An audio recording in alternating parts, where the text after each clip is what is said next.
سلام من الله عليكم ورحمته تعالى وبركاته، أينما كنتم أيها السادة والسيدات من الفضاء التي نحييكم ونقدم لحضراتكم نشرة أخبار هذا المساء، أرافقكم فيها أنا عبد الله محمد علي.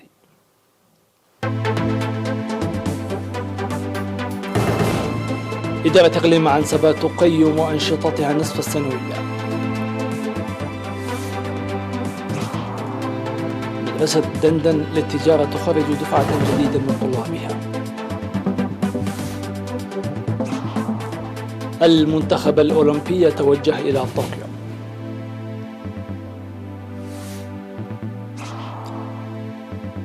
عشرة القتلى في جنوب أفريقيا والحكومة تنشر 25,000 جندي.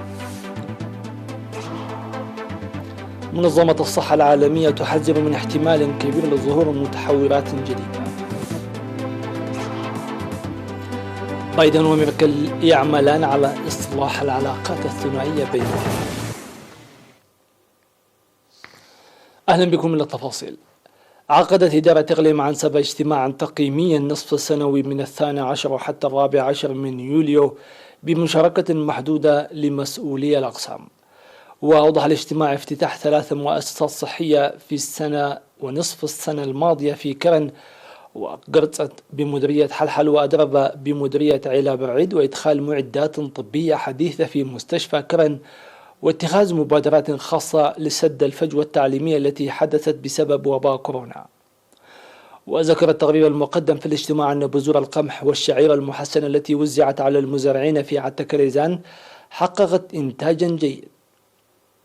وبحث الاجتماع التقرير المقدم وأوصى لوضع حد لبناء المنازل بطريقة غير قانونية في كرن، والعمل لرفع جودة التعليم ومتابعة الطرق التي طالتها أعمال الصيانة للحيلولة دون انجرافها في موسم الخريف، وإيجاد حل للمشاركة المتدنية للمرأة في التعليم في المرحلتين المتوسطة والثانوية، والدفع بالمشاركة المجتمعية في كافة مجالات التنمية.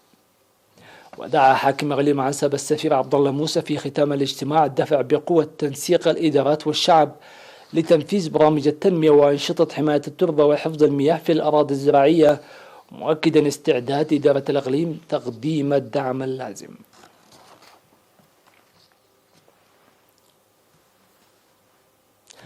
خرجت مدرسة دندن للتجارة 852 طالبا اليوم 17 من يوليو بعد دراسة لعامين هم من دفعتين دراسيتين.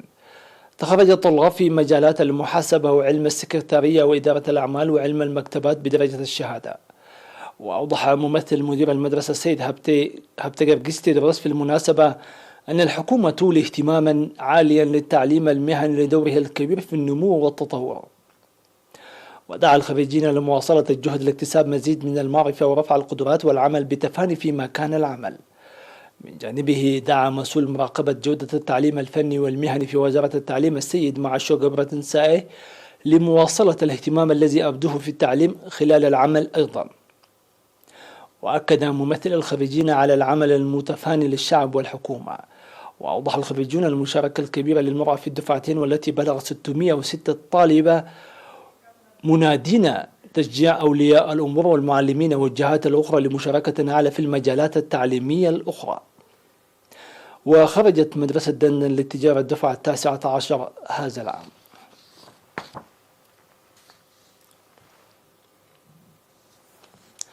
دعا مسؤول الطاقة والمعادن في إقليم شمال البحر الأحمر السيد ميكائيل ملس لدى لقائه منتجي الملح يوم 16 من يوليو. دعت الجمعيات التعاونية العاملة لإنتاج الملح في ضواحي مصوع وهي زعكر وقرقسوم وحسمة لخلط اليود في الملح. وأوضح تقديم الدعم العيني والتدريب لجمعيات إنتاج الملح لإدخال اليود في الملح لأهميته في الصحة العامة. ويظهر في بعض الأحيان حاليا تقديم الملح للأسواق دون مادة اليود ويجب تصحيحها. ودعا تنسيق جهود جميع المؤسسات لرفع وعي المجتمع بأهمية اليود في الملح. وأوضح المشاركون في الاجتماع إدراكهم أهمية اليود في الملح، منادين لحل النواقص المهنية والعينية، وجعل إشارة لمنتجات كل جمعية للتعرف بسهولة على مرتكبي القصور. يذكر أن مؤسسة المعايير الإريترية أصدرت قانون عام 1997 تجبر المنتجين والتجار ضمان خلط اليود في الملح سواء المستخدم للإنسان والحيوان بموجب السلطة الممنوحة لها بالمرسوم رقم 75/1995.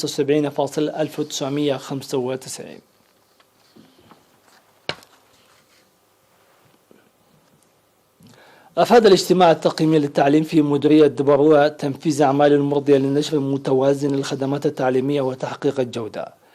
وبحث الاجتماع المنعقد يوم 13 من يوليو المميزات والقصور بعد استئناف التعليم بسبب وباء كورونا. وأوضح مسؤول الخدمات التعليمية في المديرية الأستاذ عقباي ملس في التقرير الذي قدمه بلغ نسبة النجاح 84% في 30 مدرسة في العام الدراسي 2019-2020، ومقاطعة حوالي 8% من الطلاب الدراسة لأسباب مختلفة. وأشار إلى أن مدارس دقة أنعا وليتو وعد بزح النس وعد جدة ومدرسة دبروة الثانية تحتاج إلى الصيانة. من جانبه دعا مسؤول التعليم في الإقليم الجنوبي الأستاذ هبتزقي كداني لتعاون مدراء المدارس والمعلمين مع الإدارات لرفع جودة التعليم والتعرف على أسباب مقاطعة الطلاب للدراسة وحلها.